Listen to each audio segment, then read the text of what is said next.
LDF അല്ലാതെ മറ്റാര്? അതാണ് ചോദ്യം. പുതിയ മുദ്രാവാക്യം. ഈ മുദ്രാവാക്യം ഇവിടുന്ന് സമ്മതിക്കണം. 2016 വന്ന് LDF വരും, എല്ലാം ശരിയാവും.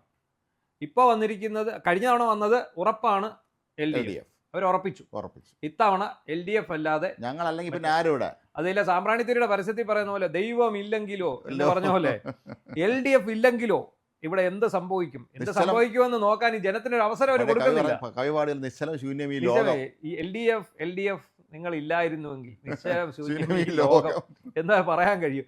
ഇപ്പൊ ഇതിനകത്ത് തമാശ എന്താണെന്ന് ചോദിച്ചാൽ, LDF അല്ലെങ്കിൽ മറ്റാര്, LDF ആ ഒരു രീതിയിലോട്ട് അതിലേക്ക് പോയപ്പോഴേക്കും ട്രോളുകളുടെ ബഹളം സോഷ്യൽ മീഡിയയിൽ വൻ കോമഡിയാണ്. ഇവർ ചെയ്തു കൂട്ടിയ ഓരോ അബദ്ധങ്ങളുടെയും അഴിമതിയുടെ ഒക്കെ കഥകളാണ്. അതായത് വയറ്റിൽ കത്രിക തിരുകാൻ LDF അല്ലെങ്കിൽ ആർക്ക് സാധിക്കും. അതുപോലെ ശബരിമലയിൽ സ്വർണം മോഷ്ടിക്കാൻ, കൊലക്കേസ് പ്രതികൾക്ക് തുടരെ പരോൾ നൽകാൻ, പിന്നെ നാട് കട്ടുമുടിക്കാൻ, സഖാക്കൾക്ക് പിൻവാതിൽ നിയമനം നൽകാൻ, ഇങ്ങനെ എല്ലാം LDF ഇല്ലെങ്കിൽ മറ്റാര് എന്നാണ് ചോദ്യം. അപ്പൊ ഇതിനകത്ത് നമ്മൾ ചർച്ച ചെയ്യേണ്ട ഒരു വിഷയമുണ്ട്.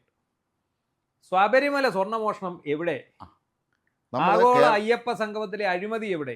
എല്ലാം നമ്മൾ മറന്നു. നമ്മളെ മലയാളിയുടെ അടിസ്ഥാന സ്വഭാവമാണ് കേട്ടോ. വേറെ ഒരു വിവാദം വരുമ്പോൾ മറ്റത് എത്ര വലിയ വിവാദമാണെങ്കിൽ നമ്മളങ്ങ് മറക്കും. ഇന്നലത്തെ ഗണേഷ് കുമാർ ഇന്ന് എവിടെ? ഇല്ല.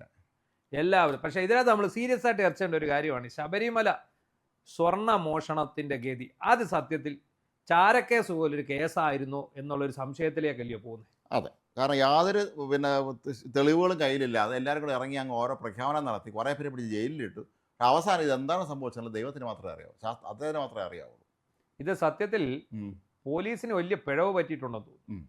അതെ, തൊണ്ടി മുതൽ ഇപ്പോഴും കിട്ടിയിട്ടില്ല. കാരണം ഹൈക്കോടതി കണ്ണുരുട്ടി ഒരു അന്വേഷണ സംഘത്തെ നിയോഗിക്കുന്നു. SIT, ചാനലുകാർക്ക് വരെ SIT ഉള്ള കാലം. SIT എന്നുള്ള വാക്കേ ഇപ്പൊ കോമഡിയാണ്. എന്ത് സംഭവിച്ചാലും ഉടനെ SIT. ഈ SIT ഒക്കെ ആദ്യമായിട്ട് നമ്മൾ കേൾക്കുന്ന രാജീവ് ഗാന്ധി വധത്തിൽ ശിവരസനെ പിടിക്കാൻ വേണ്ടി ദേശീയ സുരക്ഷാ സേന SIT രൂപീകരിച്ചു എന്നുള്ള ഒരു വാക്കാണ് അന്ന് നമ്മൾ കേട്ടത്, സ്പെഷ്യൽ ഇൻവെസ്റ്റിഗേഷൻ ടീം എന്നുള്ളത്. ഇപ്പൊ ഇവിടെ എല്ലാം എന്ത് തൊട്ടാലും SIT. ഇപ്പൊ ഈ SITക്കാർക്ക് പറ്റിയ അവർക്ക് ശരിക്കും കോടതിക്ക് റിപ്പോർട്ട് കൊടുക്കണം. അവർക്ക് പിണറായി വിജയന്റെ മുമ്പിലല്ല ചെല്ലേണ്ടത്, അവർക്ക് കോടതിയുടെ മുമ്പിലല്ല ചെല്ലേണ്ടത്. കോടതിയുടെ മുമ്പിൽ അവർ സമയബന്ധിതമായിട്ട് വേണമായിരുന്നു. കോടതിയുടെ നിരീക്ഷണത്തിലാണല്ലോ അതെ കാര്യങ്ങൾ നടക്കുന്നത്. അപ്പൊ സമയബന്ധിതമായിട്ട് വേണം കോടതിയുടെ മുന്നിൽ ചെല്ലാൻ. അപ്പോൾ എന്താ സംഭവിച്ചതെന്ന് ചോദിച്ചു കഴിഞ്ഞാൽ, അവർ കൈ കിട്ടിയവരെല്ലാം പിടിച്ചകത്തിട്ടു.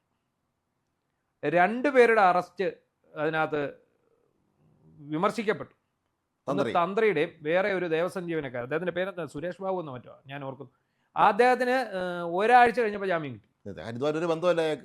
അദ്ദേഹത്തിന് ഇതിനകത്ത് ഒരു ബന്ധമില്ല. അദ്ദേഹം ഇതിനകത്ത് ഒന്നും ചെയ്തിട്ടില്ല. വെറുതെ അദ്ദേഹത്തെ പിടിച്ച് കുറേ ദിവസം ജയിലിട്ടു. തന്ത്രിയെ കുറേ ദിവസം ജയിലിലിട്ടു. പക്ഷെ ഇപ്പോഴും ഒരാളകത്ത് കിടപ്പുണ്ട്, നമ്മുടെ ശങ്കരദാസ് അകത്ത് കിടക്കുന്നതിനുള്ള ഒരു കാരണം മനസ്സിലായോ? അതായത് ആദ്യം ശങ്കരദാസ് കുറേ അഭിനയം കാണിച്ചു. മകന്റെ ആ ഒരു പദവിയിൽ അദ്ദേഹം രക്ഷിക്കാവുന്ന രീതിയിലൊക്കെ രക്ഷിക്കാൻ ശ്രമിച്ചു എന്നാണല്ലോ ആരോപണം. അപ്പൊ ഇതെല്ലാം കോടതി കാണുന്നുണ്ട്.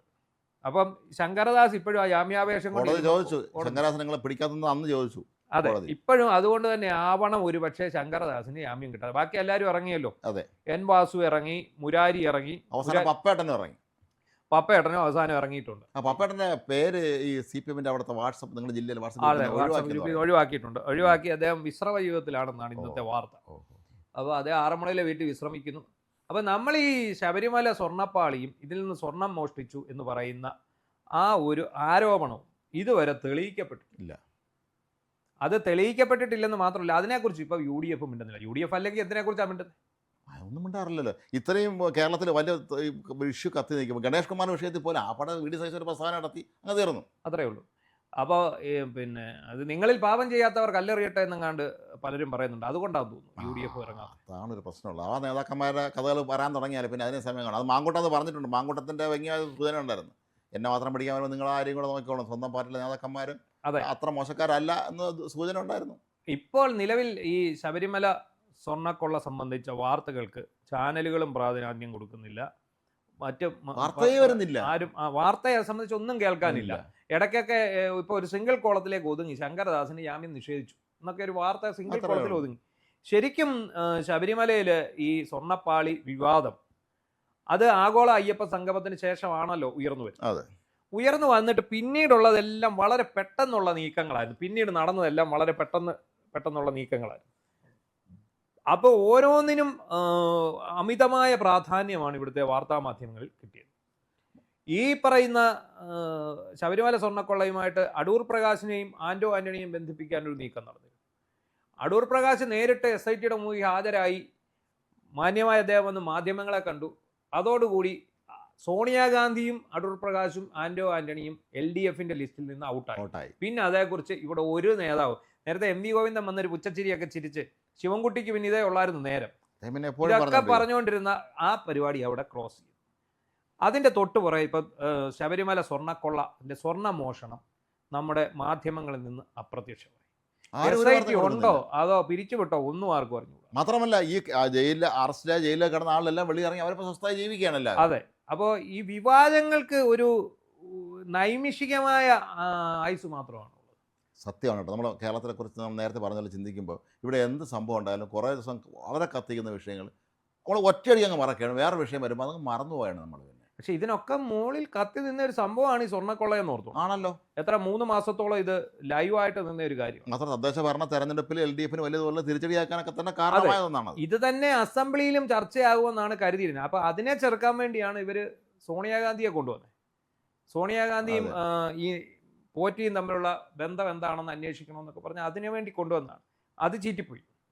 സോണിയാഗാന്ധിയുമായിട്ടുള്ള ആ ആരോപണം ആദ്യമേ തന്നെ ചീറ്റി. കാരണം അത് എല്ലാവർക്കും അറിയാം, ഒരു കാരണവശാലും ആ ബന്ധമില്ല. പിന്നെ അത് BJP ഏറ്റുപിടിച്ചൊന്ന് കത്തിക്കാൻ നോക്കി. സോണിയയ്ക്ക് വിഗ്രഹ കള്ളക്കടത്തുണ്ട്, അവരുടെ ബന്ധുക്കൾക്ക് പുരാവസ്തു കച്ചവടമാണ്, അപ്പോൾ ഇത് അന്വേഷിക്കണമെന്നൊക്കെയുള്ള രീതിയിൽ വന്നു കഴിഞ്ഞു. പക്ഷെ അത് ഏറ്റില്ല. നമ്മളിപ്പോൾ പറഞ്ഞു വന്നത് വിവാദമായ അടുത്ത കാലത്തുണ്ടായ പല പ്രശ്നങ്ങളും ഈ മല പോലെ വന്നത് എലി പോലെയായി. എനിക്ക് തോന്നുന്നത് അതിൻ്റെ അടിസ്ഥാന കാരണങ്ങളുള്ളത് നിയമസഭാ തെരഞ്ഞെടുപ്പ് അടുത്ത് കഴിഞ്ഞിരിക്കുന്നു. ഇനി എല്ലാവർക്കും അവനവൻ്റെ സീറ്റ് വേണം, ജയിക്കണം. രാഹുൽ വിവാദവും പോയി. രാഹുൽ മാങ്കൂട്ടത്തിനെതിരായ വിവാദവും തീർന്നു. ആ വിവാദം തീർന്നു എന്ന് മാത്രമല്ല, രാഹുൽ വീണ്ടും പഴയതുപോലെക്കാൾ അതിനേക്കാൾ ഊർജത്തോടെ രംഗത്തിറങ്ങി പാലക്കാട്ടെത്തി. പിന്നെ കഴിഞ്ഞ ദിവസം ഗണേശന്റെ വിഷയം ഉണ്ടായപ്പോൾ അതിൽ പ്രതികരിക്കാൻ തുടങ്ങി. ഇനിയിപ്പോൾ നമ്മൾ സത്യത്തിൽ ഈ വരാൻ പോകുന്ന തെരഞ്ഞെടുപ്പിന്റെ പ്രധാന വിഷയം എന്തായിരിക്കും? അതാണ് ഇവിടെ നമ്മൾ ഉയർത്തേണ്ട ഒരു ചോദ്യം. വിഷയമില്ലാത്ത അവസ്ഥയിലേക്ക് കാര്യങ്ങൾ. ഈ വിഷയമില്ലാത്ത അവസ്ഥ LDFന് പ്രയോജനം ചെയ്യും. LDFന് പ്രയോജനം ചെയ്യിച്ചാൽ ഇനി ശബരിമല വിഷയം ലൈവ് ആക്കണമെങ്കിൽ ഇനി എന്തെങ്കിലും അറസ്റ്റോ അല്ലെങ്കിൽ ഇനി എന്തെങ്കിലും പുതിയ കണ്ടെത്തലുകളോ ഒക്കെ ഉണ്ടാവും. അല്ലാത്തടത്തോളം ശബരിമല വിഷയം പോയി. പിന്നെ ഇതിൻ്റെ എല്ലാ അടിസ്ഥാനപരമായിട്ട് പിന്നീട് നമ്മളൊരു വിഷയമായിട്ട് ചർച്ച ചെയ്യാവുന്ന കരുതി വെച്ചിരിക്കുന്ന ഒരു കാര്യമാണ് ഈ കോൺഗ്രസിൻ്റെ ഉള്ളിലെ തമ്മിത്തല്ല്. അതെ. അപ്പോൾ അതും ഈ ഇവരുടെ UDFന്റെ വിജയസാധ്യതയെ ബാധിക്കും. പിന്നെ ഒരു വിഷയമില്ലാത്ത ആൾക്കാർ ഇവിടുത്തെ BJPക്കാരാണ്. അവർക്കൊരു വിഷയമില്ല. അവരെന്താണ് ചിന്തിക്കുന്നത് മനസ്സിലാവുന്നില്ല. അവരിപ്പോഴും നടക്കുന്നത് ഏതെങ്കിലും സെലിബ്രിറ്റി ഇലക്ഷൻ മത്സരിക്കാൻ കിട്ടുമെന്നുള്ളത് തപ്പിക്കൊണ്ട് കിടക്കുകയാണ്. ശരിക്കും ശബരിമല വിഷയം ഇപ്പോഴും ലൈവായി കത്തിച്ച് നിർത്തേണ്ട ചുമതലയുള്ളത് BJPക്കാണ്. അല്ല, BJP ഗണേഷിൻ്റെ വിഷയത്തിൽ മിണ്ടിയില്ലല്ലോ. ഇല്ല. BJPയും പിന്നെ NSS നേതൃത്വമായിട്ട് കുഴപ്പത്തിലാണെന്നാണ് പറയുന്നത്. NSSന്റെ താലൂക്ക് യൂണിയൻ പ്രസിഡന്റാണ് ഡയറക്ടർ ബോർഡ് മെമ്പറാണെന്ന് തോന്നുന്നു ഗണേഷ് കുമാർ. അപ്പോൾ ഗണേഷ് കുമാറിനെതിരെ ഒരു സമരം നടത്താൻ ഇവിടുത്തെ BJP ഇല്ല. ശരിക്കും ഈ കഴിഞ്ഞ ഒരു 2 ടേം, ഇപ്പോൾ രാജീവ് ചന്ദ്രശേഖർ ആണെങ്കിലും സുരേന്ദ്രൻ ആണെങ്കിലും, സുരേന്ദ്രൻ്റെ കാലത്ത് അദ്ദേഹമെങ്കിലും കുറച്ച് പ്രശ്നത്തിൽ. ഇപ്പോൾ രാജീവ് ചന്ദ്രശേഖർ വന്നതിന് ശേഷം ഈ BJPയുടെ ജില്ലാ തലത്തിൽ എനിക്കൊരു നിർജീവത ഉണ്ടെന്നാണ് തോന്നുന്നത്. ഒരു പരിപാടികൾ നടക്കുന്നില്ല. അവിടെയാണ് പ്രശ്നം. ഇവർ ഏറ്റെടുത്ത പരിപാടികൾ നടത്താൻ മാത്രമല്ല ചില ജില്ലാ പ്രസിഡന്റുമാരെ മാറ്റിയതും ഇപ്പോൾ വിവാദമായി മാറിയിരിക്കുന്നുണ്ട്. കാരണം കഴിഞ്ഞ ദിവസങ്ങളൊക്കെ ഇവിടെ പലരും വിളിച്ചൊക്കെ ചോദിച്ചിരുന്നത് ഇടുക്കി നോർത്ത് ജില്ലാ പ്രസിഡന്റിനെ മാറ്റി എന്ന് പറഞ്ഞിട്ടുണ്ട്. അയാൾ അറിയിപ്പില്ലാതെ സാനു എന്തോ അതിൻ്റെ പേര്, അദ്ദേഹം പെട്ടെന്ന് മാറ്റി വേറൊരാളിനെ നിയമിച്ചു എന്നൊക്കെ പറഞ്ഞ് ചില ആൾ ഇവിടെ ഫോൺ ചെയ്ത് പറയുന്നുണ്ടായിരുന്നു. അപ്പോൾ എന്താണ് കാരണം നമുക്കറിയില്ല. എങ്കിൽ പോലും തിരഞ്ഞെടുപ്പ് എടുത്തിരിക്കുന്ന സമയത്ത് ഇത്തരം കാര്യങ്ങളൊക്കെ ചെയ്യാൻ ഇറങ്ങുമ്പോൾ അപ്പോൾ ആരും ഇതൊന്നും പറഞ്ഞു കൊടുക്കാനുള്ള ഇല്ല. അപ്പോൾ അതുകൊണ്ട് എന്താണ് ഇവിടുത്തെ പ്രധാനപ്പെട്ട വിഷയങ്ങൾ ശരി കോൺഗ്രസ് വിട്ടുപോയാൽ പോലും അത് ലൈവായി നിർത്തുകയും ഈ തെരഞ്ഞെടുപ്പിന് തങ്ങളുടെ സാന്നിധ്യം കൂടുതൽ ശക്തമാക്കാനും BJPക്ക് ലഭിച്ച ഏറ്റവും നല്ല അവസരമായിരുന്നു. രാഷ്ട്രീയ വിഷയങ്ങളില്ലാതെ തെരഞ്ഞെടുപ്പ് മുന്നോട്ട് പോവുക എന്നുള്ളത് തെരഞ്ഞെടുപ്പ് വിജയിക്കാൻ തീർത്തും സാധിക്കില്ല. കാരണം LDF വെച്ചിരിക്കുന്ന ഒരു ചെക്കാണ് അവരുടെ വികസന പ്രവർത്തനങ്ങൾ പറയുന്നത്. അതിനെ വെട്ടി മുന്നോട്ട് കയറി പോകാൻ തക്കതായിട്ടുള്ള വിഷയങ്ങൾ ഉണ്ടെങ്കിൽ കോൺഗ്രസിനും BJPക്കും ഉണ്ടെങ്കിൽ മാത്രമേ തെരഞ്ഞെടുപ്പിനകത്ത് ഒരു ഫൈറ്റ് വരുന്നു. സാധാരണ UDF ഭരിക്കുന്ന സമയത്തൊക്കെ ആണെങ്കിൽ CPI ഇവിടെ ഒരു പെണ്ണ് കേസ് പൊക്കിക്കൊണ്ടുവരും. അതെ. ആ പെണ്ണ് കേസിൻ്റെ പേരിലായിരിക്കും പിന്നെ ആ കൃത്യമായിട്ട് അവർ അടുത്ത തെരഞ്ഞെടുപ്പിന് ജയിക്കുന്നത് അതിൻ്റെ കാര്യങ്ങളൊക്കെ കൊണ്ടുവന്നു. LDF ഭരിക്കുമ്പോൾ അതുമില്ല. അപ്പം ഇനിയിപ്പോൾ LDF ചെയ്യാൻ പോകുന്നത് ഞങ്ങൾ ചെയ്ത വികസന പ്രവർത്തനങ്ങൾ കണ്ടോ എന്ന് പറഞ്ഞ് ഇതെല്ലാം കൂടെ കൂട്ടത്തോടുകൂടി ജനങ്ങളെ മുമ്പ് അവതരിപ്പിക്കും. ഞങ്ങൾ മാത്രമേ ഇനി ഇവിടെ വികസിപ്പിക്കാൻ ആളുള്ളൂ എന്ന് നേരത്തെ LDF അല്ലെങ്കിൽ ആരുണ്ടെന്ന് ചോദിച്ചുകൊണ്ട് ഇറങ്ങും. എന്തായാലും ഒരു കാര്യം ഉറപ്പാണ്, ശബരിമല സ്വർണ്ണക്കൊള്ളയൊക്കെ അടഞ്ഞ അധ്യായങ്ങളായി മാറിക്കഴിഞ്ഞു. ഗണേഷ് കുമാറും അടഞ്ഞ അധ്യായമായി. രാഹുൽ മാങ്കൂട്ടം രാഹുൽ മാങ്കൂട്ടം മത്സരിച്ചാൽ മാത്രമേ ഇനി ആ തെരഞ്ഞെടുപ്പിൽ ആ വിഷയം ഉയർന്നു വരുന്നുള്ളൂ. എന്തായാലും ഈ വരാൻ പോകുന്ന ദിവസങ്ങൾ നിർണായകമാണ്. എന്തൊക്കെ പുതിയ വിഷയങ്ങൾ ഇനിയും എത്തിച്ചേരുമെന്നുള്ളത് നമുക്ക് കാത്തിരിക്കാം.